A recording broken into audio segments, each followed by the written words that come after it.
Se aprobó la modificación al salario mínimo y está en carpeta porque está avanzando, por lo menos lo hizo en la Cámara de Diputados, un proyecto que busca cambiarle la cara al reglamento para los trabajadores que son estudiantes sobre el trabajo juvenil. Queremos hablar de estos temas porque son bien profundos e impactan mucho en la sociedad, pese a que no están tan presentes en los medios de comunicación, y también es un tema que vamos a tocar con el abogado especialista en estos temas, José Luis Ugarte, es académico de la Universidad Diego Portales, entre otras muchas cosas. ¿Cómo estás, José Luis? Muchas gracias por acompañarnos. Gracias por invitarme y bueno, tú me dirás. Bueno, finalmente el salario mínimo a partir del 1 de septiembre sube a 288.000 pesos y a partir del 1 de marzo a 301.000 pesos.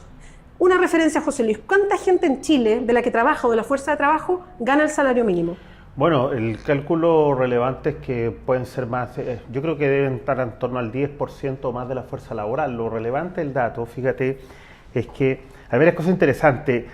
Más allá del número, es que la mitad de sus trabajadores trabaja en grandes empresas, digamos, y por lo tanto la idea que se ha intentado, que se ha manejado durante estas décadas, que es que el trabajo mínimo es primero marginal y además está vinculado a empresas de menor tamaño, algo así como la pyme, digamos, también, son falsas, digamos. Primero es un porcentaje relevante y segundo, una parte importante de las empresas que pagan salario mínimo son las grandes empresas, y además eso tiene un efecto bien interesante que lo han destacado mucha gente, y es que el resto de los chilenos no gana mucho más que el salario mínimo. El salario mínimo opera como una suerte de guía sobre dónde se ponen las relaciones, las remuneraciones en el ámbito laboral.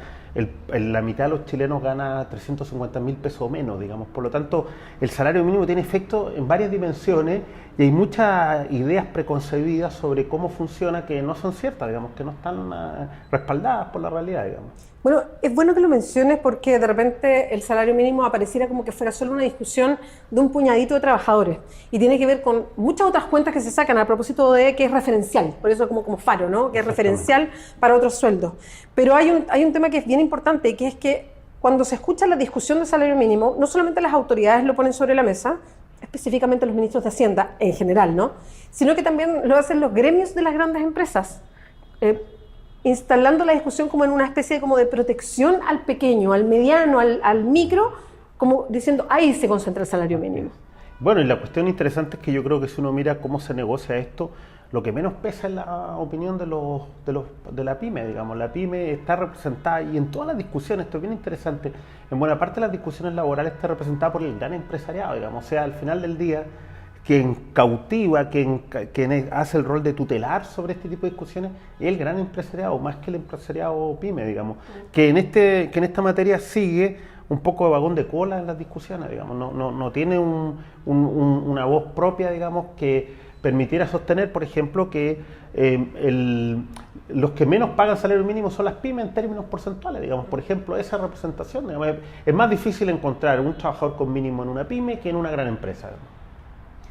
Y lo otro, siempre nos aproximamos al salario mínimo, y he escuchado varias discusiones al respecto, desde un punto de vista económico. Es una especie como de calculadora. Mira, esto es lo que podría pagar este país, en fin. Pero hay varios ejercicios, la Fundación Sol hizo uno hace muy poco, muy interesante, haciendo una proyección respecto a los otros países donde tienen unos ingresos similares a Chile, y cuánto pagan de salario mínimo, y nosotros estamos lejos de eso. Pero yo te quería preguntar, en tu calidad no de economista en este tema, sino de experto, de abogado, experto en temas laborales, ¿cuánto de la discusión del salario mínimo se mira desde el punto de vista laboral o desde el punto de vista de quienes reciben el salario mínimo? Sí, a ver, yo despejaría lo de técnico, digamos. Debe ser de discusiones menos técnicas que hay en materia de cuestiones laborales. Por eso digo, se lleva décadas presentando como una discusión técnica, y fíjate que eso en el fondo es una suerte de espejismo, porque en realidad, ¿quién decide qué es lo técnicamente correcto para todos los trabajadores del país, digamos? Fíjate lo ilusorio de lo que estamos hablando, digamos. Habría una suerte de experto en Chile que decide para todos los empleos, cualquiera sea el área, cuál es su productividad y cuál debe ser el salario mínimo. Eso es una ilusión, digamos. Todos sabemos que lo que se nos quiere decir ahí es que solo hay que estar al guarismo que entrega el Ministerio de Hacienda respectivo, y los ministerios de Hacienda suelen adornar esto con la vinculación entre el salario mínimo y el desempleo, vinculación que hay que creer nada más, porque honestamente todos los augurios que se han hecho cada vez que se ha aumentado el salario mínimo no se han cumplido, y lo que uno puede sostener es que bajo esa idea técnica se esconde la exclusión de sectores laborales y sociales en la discusión, digamos, lo del tecnicismo no es una cuestión meramente formal, esconde el hecho que en estas discusiones se excluye relevantemente la participación de los sectores sociales, y eso nos vincula a otro debate que también se ha puesto en la mesa, digamos, y que es necesario tenerlo en cuenta, que es lo mínimo, digamos. O sea, ¿de qué estamos hablando por lo mínimo? Y esa discusión no es técnica, esa discusión es una discusión social. ¿Dónde queremos como sociedad poner el umbral, digamos? Y fíjate que a propósito del salario mínimo, por eso a mí me da la impresión que todos los gobiernos, desde el retorno a la democracia, quieren cerrar rápido esta discusión. Porque saben que al cerrarla rápido, cierran varias discusiones consecuenciales, digamos. La más relevante es cuál es el umbral mínimo del trabajo. Fíjate que hasta este gobierno, el de Piñera, aceptó que su salario mínimo no permite a una familia de 4 personas salir del umbral de la pobreza. O sea, nosotros tenemos, como sociedad, tomamos una decisión brutal, digamos, y es que una persona puede tener un trabajo formal, con contrato, con todas las condiciones laborales, y ser pobre si es que está dentro de un hogar de 4 personas en esos términos. Y eso realmente está escondido, por eso que yo veo esta especie como de ánimo de aceleración total de todos los gobiernos, incluso el gobierno anterior y buscan la idea de la plurianualidad, y digamos que el salario mínimo se fije por varios años para evitar, yo creo, esta especie como de conciencia de enfrentarse al problema de que con el salario mínimo estamos ahorrando varios debates que son muy complejos sobre qué queremos como bienestar mínimo y qué es pobreza para nosotros y cuánto de eso debe ser aportado por el trabajo. Al final del día, cuánto vale el trabajo en nuestra sociedad, digamos. Sí, claro. Y efectivamente eso, ¿qué hacemos para ir superando con esta mirada bien amplia? Porque de repente esta forma asistencialista hace que cuando hablemos de superación de la pobreza, este tema lo dejamos al lado, como si no fuera parte de un debate mucho mayor.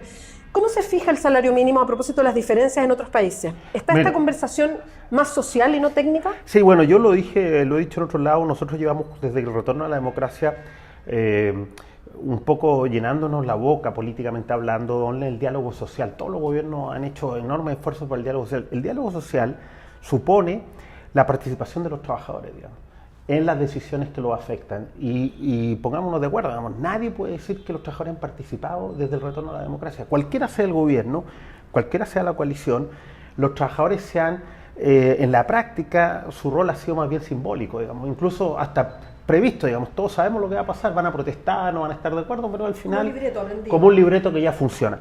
Bueno, fíjate que yo creo que hay dos formas en que en Chile debería encararse a futuro políticamente el problema del salario mínimo. O uno es ir hacia la creación de un consejo especial, un órgano que integre a los distintos actores. Nosotros hemos creado distintas comisiones, comités durante estas décadas, ninguno ha sido en materia laboral relevante, son todas creaciones burocráticas, digámoslo así. La última reforma laboral crea otro consejo más que nadie sabe cuáles son sus funciones y si valen la pena.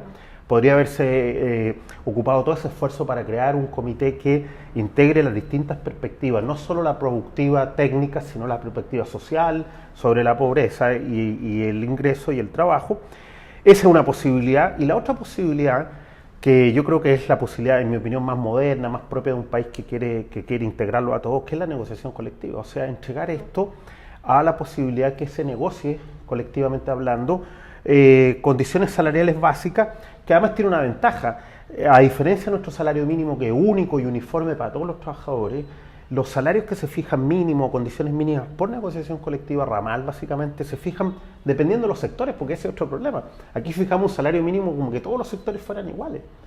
Pero resulta que los salarios mínimos deberían ser diferenciados, atendidos cuáles son las áreas en que se desarrolla, cuál es el tipo de trabajo que se realiza. Y esa posibilidad también existe de ir hacia una negociación colectiva por rama. Ambas fórmulas suponen alterar y cambiar los términos políticos que se negocia el salario mínimo, y por eso que desde el retorno a la democracia nadie ha tenido la más mínima voluntad de explorar ninguna de las dos, digamos, que pueden ser a todo esto compatibles. Podría crearse un consejo que fije un mínimo general y abrir la posibilidad que en determinados sectores se negocie ramalmente para fijar salarios mínimos. Ambas fórmulas funcionan en el derecho comparado, digamos. A propósito de esa misma conversación te quiero llevar a otra, y esta es más bien una percepción tuya. A través de columnas, a través de entrevistas, te leí muchas veces a propósito de toda la discusión de la reforma laboral en el gobierno de Michelle Bachelet, que tú fuiste súper crítico por cosas que no estaban, básicamente, y una de las que más se habló y que incluso había que hacer una especie como de pedagogía, porque no estamos acostumbradas a escuchar lo que es la negociación ramal, o por rubro, por negocio, por industria, tiene varios nombres, digamos, y tiene pequeñas diferencias, pero tú apuntabas a eso. Y te transformaste en algún momento en un actor de los medios, porque salías en columnas, en fin. ¿Por qué los temas laborales? Y esto lo pregunto a propósito que me he juntado muchas veces con sindicatos, con agrupaciones de trabajadores, y siempre me decían, en un momento como candidata y hoy día a los sectores políticos, ¿por qué este tema ustedes no lo destacan? ¿Por qué no lo ponen en primera página? Y la verdad es que uno dice, sí, hay iniciativas, se ponen temas sobre la mesa, pero los medios, que están hiperconcentrados en Chile y que además tienen una sola mirada sobre la derecha económica, o que viene desde la derecha económica, no instalan estos temas. ¿Qué es lo que en el fondo, qué está de fondo en los temas laborales que hace que no sea un tema permanentemente en Chile? Bueno, yo pienso que hay un notable éxito de la cultura, diría, de la cultura neoliberal, digamos, lo que se ha hecho es invisibilizar el trabajo. Nunca el trabajo fue tan importante que ahora. La demanda del mundo empresarial y económico es 24/7. Los trabajadores tienen que estar todo el día en torno al trabajo. Basta ver el proyecto de Estatuto Juvenil de Piñera. Nunca se demandó de la gente que se implicara más en los trabajos que hoy día, pero nunca al mismo tiempo fue más invisible que antes, digamos. O sea, hay una operación muy exitosa en términos de hacer del trabajo la esencia de nuestras vidas, estar trabajando, dedicarle a esto del trabajo lo que somos prácticamente, pero al mismo tiempo invisibilizarlo, digamos.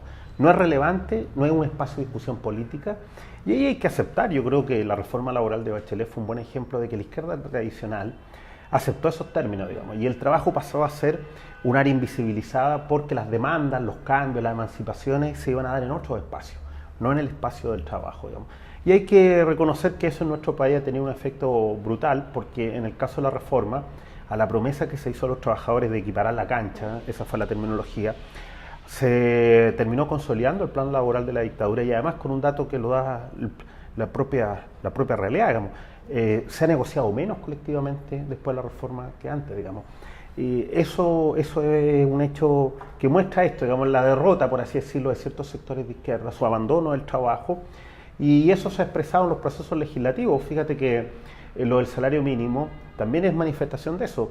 En Chile los trabajadores no opinan sobre el salario mínimo y tampoco logran constituirse ellos como un actor relevante en el proceso político. Exacto, como para empujarlo. Como para estar ahí sobre, no la cuestión simbólica casi de puesta en escena, de hacer un show en el Congreso, no, la cuestión de que aquí hay un actor que sin su opinión no se puede avanzar, digamos. En otras sociedades, y no muy lejanas a nosotros, eso funciona de esa manera. Aquí los trabajadores son un actor invisible, digamos, y por lo tanto las decisiones que se toman sobre ellos no los consideran, y el resultado es el que estamos viendo, digamos. Yo creo que ningún experto podría decir que cambió la estructura de la cancha después de la reforma laboral, digamos. Eso yo lo anticipé, digamos. De hecho me da lata que haya sido así, pero el resultado, hoy día todo el mundo reconoce que es un proceso muy tecnificado, que ha generado mucho litigio judicial, y que los trabajadores se encuentran más o menos en la misma situación, incluso, como estoy diciendo, se negocia menos hoy día que antes de la reforma, y eso es un hecho brutal, digamos.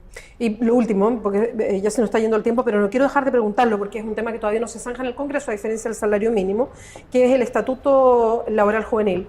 Y lo quiero mencionar a propósito de esto mismo que hablábamos antes, porque la instalación comunicacional de ese proyecto es que era algo súper bueno para aumentar el trabajo de los jóvenes y hacerlo compatible con los estudios, como es algo positivo que llega. Y la verdad es que despejando y mirando lo que, y los invito, porque hay varios resúmenes, que es muy fácil de leer, porque las leyes, efectivamente, los proyectos son complejos. Si uno mira, de verdad que es insólito lo que se propone. Es insólito, es como que volvimos casi a la esclavitud en algunos casos. Entonces, ¿cómo crees tú que esto va a avanzar? ¿Cómo está en el Congreso?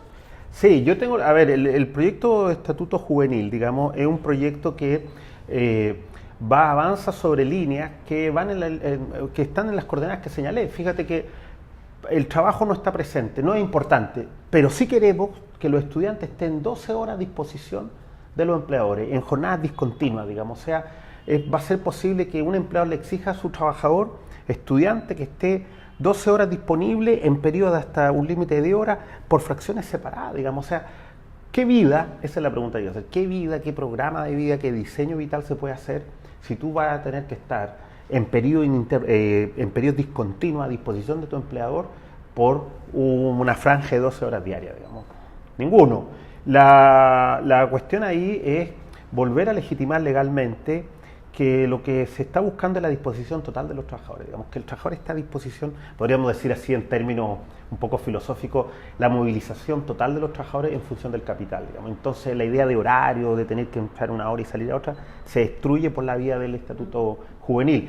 Yo espero que el proyecto no avance porque el gobierno no ha dado explicaciones, todas las justificaciones son, en mi opinión, especulaciones, puro juego de luces. Sí. Que aumenta el empleo, nunca dan una cifra, hay que creer ciegamente en cálculos que no se sabe quién hace. Que esto ayuda a los propios jóvenes. Sí, porque está reglamentado. Una cosa notable, porque dicen que esta especie de flexibilidad le sirve también al estudiante, porque el estudiante tampoco sabe cuándo tiene pruebas. Eso es un chiste. ¿Por qué? Porque el estudiante sabe, los ciclos académicos, todos los que hacemos clases en la universidad sabemos que están programados, y sobre todo hoy día. Por lo tanto, el estudiante sabe cuándo necesita flexibilidad, y son periodos determinados, muy cíclicos. Quien necesita flexibilidad día a día es la empresa, porque quiere estar a disposición de la demanda, digamos. Y por lo tanto, es un proyecto engañoso en el sentido que conviene a una de las partes, que es la empresa, pero se le quiere hacer presentar. También lo vimos en la reforma laboral. Los sectores de derecha en Chile nunca están defendiendo a la empresa, siempre están defendiendo a los trabajadores. Siempre. Incluso cuando van al Tribunal Constitucional. No, siempre defienden o al que no quiere sindicato o al trabajador que quiere estar a disposición de su empleado, ¿no? 12 horas del día, efectivamente. Sí. Una cosa curiosísima, digamos. José Luis, muchas gracias por acompañarnos hoy día. Muchas gracias por invitarme. Recuerden www.diarioclever.cl.